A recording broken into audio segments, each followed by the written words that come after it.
ನಮಸ್ಕಾರ ರೈತ ಮಿತ್ರರೇ, ನಾನು ನಿಮ್ಮ ಅಶೋಕ್. ನೀವು ನೋಡ್ತಾ ಇರುವಂಥದ್ದು ಅಶೋಕ್ ಆಗ್ರೋ ಸ್ಟುಡಿಯೋ ಯೂಟ್ಯೂಬ್ ಚಾನಲನ್ನು. ರೈತ ಮಿತ್ರರೇ, ಈ ಒಂದು ವಿಡಿಯೋದಲ್ಲಿ ನಿಮಗೆ ನಾನೊಂದು ಡ್ರಗ್ ಅಂದರೆ ಒಂದು ಇಂಜೆಕ್ಷನ್, ಒಂದು ಮೆಡಿಸಿನ್, ಡೈರಿ ಫಾರ್ಮ್ಗೆ ಬೇಕಾದಂಥ ಒಂದು ಮೆಡಿಸಿನ್ ಬಗ್ಗೆ ನಿಮಗೆ ಮಾಹಿತಿಯನ್ನು ಈ ವಿಡಿಯೋದಲ್ಲಿ ಕೊಡ್ತಾ ಹೋಗ್ತೀನಿ.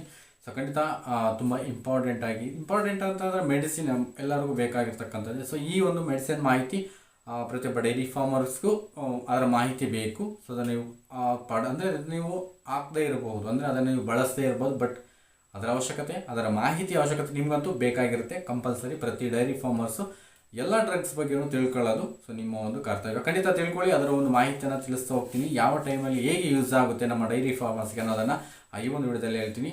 ಸೊ ಮುಖ್ಯವಾಗಿ ಒಂದು 3 ಡೇಸಿಂದ ನಾವು ಯಾವುದೇ ವೀಡಿಯೋಗಳನ್ನು ಹೆಚ್ಚಿನದಾಗಿ ಅಪ್ಲೋಡ್ ಮಾಡಲಿಲ್ಲ ಖಂಡಿತ. ಸೊ ಅದಕ್ಕೆ ಅಂದರೆ ಅನಾರೋಗ್ಯದ ಕಾರಣ ಒಂದು ಮಾಡಲಿಕ್ಕಾಗಲಿಲ್ಲ ಖಂಡಿತ. ಇನ್ನು ಮುಂದೆ ಕಂಟಿನ್ಯೂಸ್ ಆಗಿ ನಾವು ವೀಡಿಯೋಸನ್ನು ಹಾಕ್ತಾ ಬರ್ತೀವಿ. ಸೊ ಈಗ ನಾವು ಮುಖ್ಯವಾಗಿ ಹೇಳಲಿಕ್ಕೆ ಹೋಗ್ತಾ ಇರ್ತಕ್ಕಂತಹ ಮೆಡಿಸಿನ್ ಬಂದುಬಿಟ್ಟು, ಇಂಜೆಕ್ಷನ್ ಬಂದುಬಿಟ್ಟು ಆ್ಯಂಟಿಲೋಮಲೈನಾ ಅಂತ ಅಂದ್ಬಿಟ್ಟು. ಈ ಆ್ಯಂಟಿಲೋಮಲೈನಾ ಬಂದುಬಿಟ್ಟು ಏನೇನಕ್ಕೆ ಯೂಸ್ ಆಗುತ್ತೆ, ಈ ಆ್ಯಂಟಿಲೋಮಲೈನಾ ಯಾವ ಒಂದು ಕೆಲಸಕ್ಕೆ ಡೈರಿ ಫಾರ್ಮಲ್ಲಿ, ಅಂದರೆ ರಾಸುಗಳ ಯಾವ ಒಂದು ರೋಗಕ್ಕೆ ಕೆಲಸ ಮಾಡುತ್ತೆ, ನಾವು ಯಾವಾಗ ಬಳಸಬೇಕು, ಹೇಗೆ ಬಳಸಬೇಕು, ಎಷ್ಟು ಬಳಸಬೇಕು, ಸೊ ಇಷ್ಟನ್ನು ಸಂಪೂರ್ಣವಾಗಿ ಈ ವಿಡಿಯೋದಲ್ಲಿ ಹೇಳ್ತಾ ಹೋಗ್ತೀನಿ.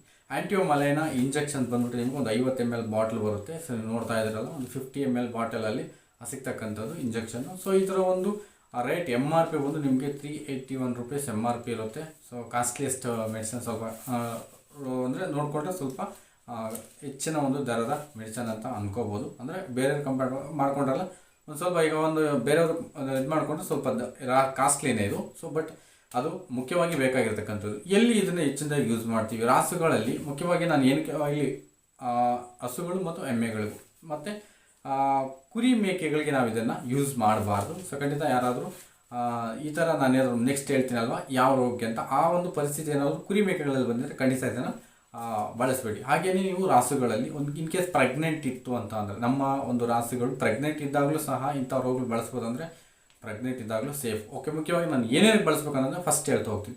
ಈ ರಾಸುಗಳಿಗೆ ವಾಟ್ಸ್ ಆಗುತ್ತೆ. ವಾಟ್ಸ್ ಅಂದರೆ ಈ ಒಂದು ನರಗುಳ್ಳೆಗಳು ಅಂತ ಹೇಳ್ತಾರೆ. ಕೆಚ್ಚಲಿನ ಭಾಗದಲ್ಲಾಗುವಂತಹ ಸೀಳು ಅಥವಾ ನರಗುಳ್ಳೆ. ಸೊ ಈ ರೀತಿ ವಾಟ್ಸ್ ಆದಾಗ ನೀವು ಈ ಒಂದು ಇಂಜೆಕ್ಷನ್ಸನ್ನು ಖಂಡಿತ ಬಳಕೆ ಮಾಡಬಹುದು. ಸೊ ಎಷ್ಟು ಅನ್ನೋದನ್ನು ಲಾಸ್ಟಲ್ಲಿ ಹೇಳ್ತೀನಿ.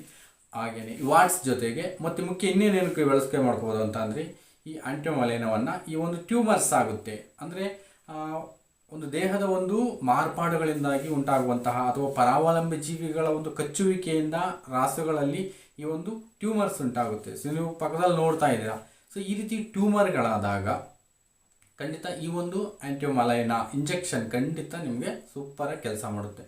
ಅದೇ ರೀತಿ ಈ ಒಂದು ಮೂಗಿನ ಭಾಗದಲ್ಲಿ ಏನಾದರೂ ಅನಾವಶ್ಯಕವಾದಂತಹ ಮಾಂಸಖಂಡ ಬೆಳವಣಿಗೆ ಆದಾಗ, ಸೊ ಉಸಿರಾಟಕ್ಕೆ ಏನಾದರೂ ಪ್ರಾಬ್ಲಮ್ ಮಾಡುವಂತಹ ಈ ಒಂದು ಮಾಂಸಖಂಡಗಳ ಬೆಳವಣಿಗೆ ಆದಾಗ ಸೊ ಖಂಡಿತ ನೀವು ಆ್ಯಂಟಿಲೋಮಲೈನಾವನ್ನು ಬಳಸ್ಬೋದು. ಆ ಆ್ಯಂಟಿಲೋಮಲೈನ್ ಬಳಸಿದ್ರೆ ನಿಮ್ಗೆ ಆ ಒಂದು ಸಮಸ್ಯೆಗಳು ಕ್ಲಿಯರ್ ಆಗುತ್ತೆ. ಮುಖ್ಯವಾಗಿ ನಾನು ವಾರ್ಟ್ ಅಂದರೆ ಕೆಚ್ಚಲಿನ ಭಾಗದಲ್ಲಾಗುವಂತಹ ವಾರ್ಟ್ಗಳೇನಿದೆ ಅದರ ಒಂದು ನಿವಾರಣೆಗೆ ನಾವು ಆಯುರ್ವೇದಿಕ್ ಮೆಡಿಸಿನನ್ನು ಲಾಸ್ಟ್ ಟೈಮ್ ಹೇಳಿದ್ವಿ. ಸೊ ಪ್ರೆಸೆಂಟ್ ಈಗ ನೀವು ಇಂಗ್ಲೀಷ್ ಮೆಡಿಸಿನ್ ತೆಗೆದುಕೊಂಡು ಬಳಸ್ತೀವಿ ಅಂತಂದರೆ ಈ ಆ್ಯಂಟಿಲೋಮಲೈನ್ ಬಳಸ್ಬೋದು. ಓಕೆ, ಇದನ್ನು ನೀವು ಎಷ್ಟೆಷ್ಟು ಕೊಡಬೇಕು ನಿಮ್ಮ ರಾಸುಗಳಿಗೆ ಅಂತ ಅಂದರೆ, ಈಗ ಹಸು ಮತ್ತು ಎಮ್ಮೆಗಳಿಗೆ ನೀವು 15ರಿಂದ 20 ml ಒಳಗಡೆ, ಸೊ 15 to 20 ml, ಒಂದು 50 ml ನೀವು ಫಿಕ್ಸ್ ಮಾಡ್ಕೊಳ್ಳಿ. ಸೊ ಇಷ್ಟನ್ನು ಕೊಡ್ಬೋದು. ಇದು ಯಾವ ವಿಧವಾಗಿ ಕೊಡಬೇಕು ಇಂಜೆಕ್ಷನ್ಸ್ ಅಂದರೆ IM ಅಥವಾ IV-ನ, ಇಂಟ್ರಾವಿನಸ್ ಆರ್ ಇಂಟ್ರಾಮಸ್ಕ್ಯುಲರ್ಸ್, ಇದನ್ನು ಯಾವುದು ಕೊಡಬೇಕು ಅಂದರೆ ಡೀಪಾಗಿ ನೀವು ಒಂದು ಮಾಂಸಖಂಡಕ್ಕೆ ಕೊಡಬೇಕು. ಅಂದರೆ ಮಸಲ್ಸ್ಗೆ IM ಮೆಥಡಲ್ಲಿ ನೀವು ಡೀಪಾಗಿ ಕೊಡಬೇಕಾಗುತ್ತೆ ಈ ಮಸ್ಕ್ಯುಲರ್ಸ್ಗೆ ಯಾವುದು ಈ ಒಂದು ಇಂಜೆಕ್ಷನ್ಸನ್ನು. ಸೊ ಆ ರೀತಿ ಮಾಡ್ಕೋಬೇಕಾಗುತ್ತೆ. ಪ್ಲಸ್ ಇದು ಪ್ರೆಗ್ನೆನ್ಸಿ ಇದ್ದಾಗ ಕೊಟ್ಟಲು ಸಹ ಏನೂ ತೊಂದರೆ ಆಗೋದಿಲ್ಲ. ಪ್ರೆಗ್ನೆನ್ಸಿ ಸೇಫ್ ಆಗಿರುತ್ತೆ. ಸೊ ಯಾವುದೂ ತೊಂದರೆ ಇರೋದಿಲ್ಲ. ಮುಖ್ಯವಾಗಿ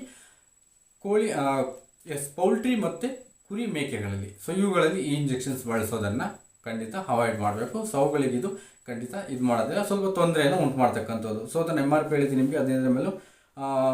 ಟೋಟಲಿ ಇದರಲ್ಲಿ ಏನಿರುತ್ತೆ ಅಂತಂದರೆ ಲಿಥಿಯಂ ಆ್ಯಂಟಿಮೋನಾ ಒಂದು ಡ್ರಗ್ ಇರತಕ್ಕಂಥದ್ದು. ಈ ಒಂದು ಇಂಜೆಕ್ಷನ್ ಇರತಕ್ಕಂತಹ ಡ್ರಗ್ ಅದಾಗಿರುತ್ತೆ. ಮುಖ್ಯವಾಗಿ ನಾವು ಅದನ್ನು ಟ್ಯೂಮರ್ಗಳ ಬಳಕೆ ಹೆಚ್ಚಿನದಾಗಿ ನೀವು ಕಾಣ್ಬೋದು. ಅನಾವಶ್ಯಕವಾಗಿ ಬಂದಂತಹ ದೇಹದ ಭಾಗ ಟ್ಯೂಮರ್ಗಳಿಗೆ ಇದು ಹೆಚ್ಚಿನದಾಗಿ ಬಳಸ್ತಾರೆ. ವಾರ್ಟ್ಗಳಿಗೆ ಅದಕ್ಕೂ ಸಹ ಬಳಸ್ತಾರೆ. ಇನ್ನು ಮಾಂಸಖಂಡದ ಒಂದು ಬೆಳವಣಿಗೆ, ಅನಾವಶ್ಯಕವಾಗಿ ಮೂಗಲ್ಲಿ ಆಗಿರುವಂತಹ ಮತ್ತು ಅನಾವಶ್ಯಕ ಕೊಬ್ಬು ಮತ್ತು ಮಾಂಸಖಂಡಗಳು ಬೆಳವಣಿಗೆ ಆಗಿರ್ತವೆ, ಅಂತಹ ಒಂದು ಸಮಸ್ಯೆಗಳಿಗೆ ನಾವು ಈ ಇಂಜೆಕ್ಷನ್ಸನ್ನು ಬಳಕೆ ಮಾಡ್ಬೋದು. ಖಂಡಿತ ಒಂದು ರೀತಿ ಮಾಡ್ಕೊಳ್ಳೋದಾದರೆ ಈ ಸಮಸ್ಯೆಗಳನ್ನು ನಿವಾರಣೆ ಮಾಡ್ಕೋಬೋದು. ಮತ್ತು ಮುಖ್ಯವಾಗಿ ವಾಟ್ಸು ನಮಗೆ ಹಾಲು ಕರೆಯಲು ಇಂಪಾರ್ಟೆಂಟಾಗಿ ಈ ಒಂದು ಕೆಚ್ಚಲು ಭಾಗದಲ್ಲಿ ಆಗುವಂತಹ ವಾಟ್ಸನ್ನು ನಾವು ಬೇಗನೆ ನಿವಾರಣೆ ಮಾಡ್ಕೋಬೇಕು ಅಂತ ಅಂದರೆ ಈ ಒಂದು ಆ್ಯಂಟಿಯೋಮಲೈನ್ ಇಂಜೆಕ್ಷನ್ಸನ್ನು ಬಳಕೆ ಮಾಡೋದ್ರ ಮುಖಾಂತರ ವಾಟ್ಸನ್ನು ಕ್ಲಿಯರ್ ಮಾಡ್ಕೋಬೋದು. ಸೊ ಇದು ಈ ಒಂದು ವಿಡಿಯೋದ ಸಿಂಪಲ್ಲಾಗಿ ಇರುವಂತಹ ಮ್ಯಾಟ್ರು. ಸೊ ನೀವು ಅದರ ಬಗ್ಗೆ ಮಾಹಿತಿ ತಿಳ್ಕೊಂಡಿದ್ದಾರೆ ಅಂತ ಅನ್ಕೋತೀರಿ. ಇಷ್ಟ ಆಗಿದ್ದರೆ ಖಂಡಿತ ಒಂದು ಲೈಕ್ ಅಂತೂ ಮಾಡಿ ಅಂತ ಹೇಳ್ತಾ ನಾನು ನಿಮ್ಮ ಅಶೋಕ್. ನಮಸ್ಕಾರ.